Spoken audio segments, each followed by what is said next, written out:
допомогти дитині самій розібратись, як вона може вплинути на своє майбутнє. І вона закладе фундамент для майбутніх поколінь. Почняти з себе. І посадити цю маленьку насінинку в вигляді дуба, чи каштан, чи інше дерево. І побачити, яке воно дасть плоди, що воно принесе оточуючому світу. Зрозуміти, саме головне, що ти або творець, або споживач. І вибір за тобою.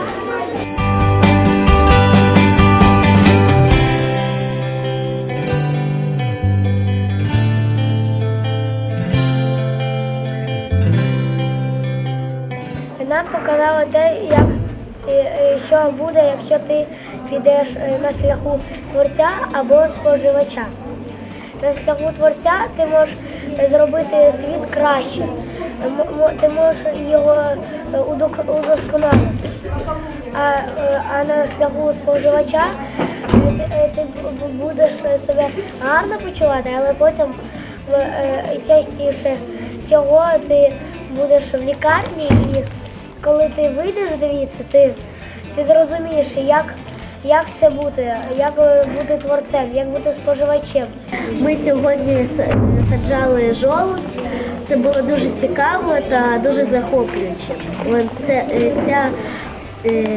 Цей експеримент дуже надихав, і я зрозуміла, що краще бути творцем, ніж споживачем.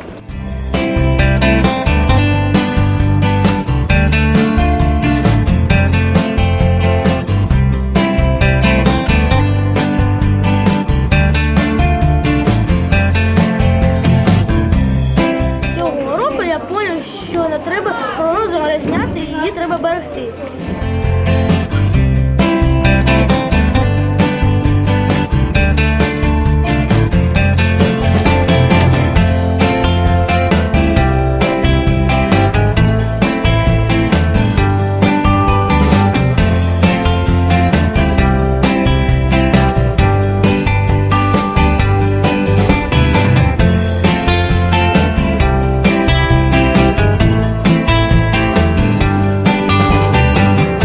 Такий задум, як урок інтегрований, але незвичайний урок-проект до чистих джерел. Оскільки вода – це символ життя, це джерело життя, і разом з дітками ми знайшли тут ось таке невідоме джерело, відкрили його і побачили, що воно занадто замулене. Вирішили очистити його і проводити тут відкриті уроки природи, уроки любові до землі, до оточуючого середовища.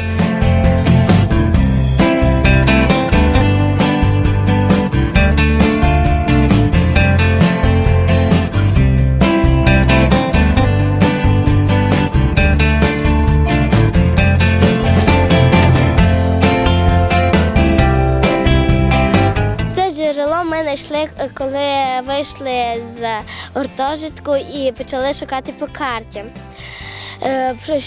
Знайшли ми це джерело, зробили конкурс і назвали «Кришталик». Діти мали змогу знайти на карті джерело, яке було досі невідоме.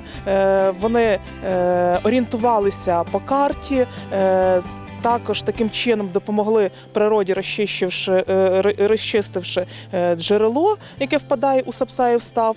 Їм всім дуже сподобалося. Ми надіємося, що такі уроки у нас будуть традицією. І надалі, вже коли буде тепло, весна, ми далі будемо продовжувати ці роботи, поєднуючи з уроками і з вивченням природи і географії.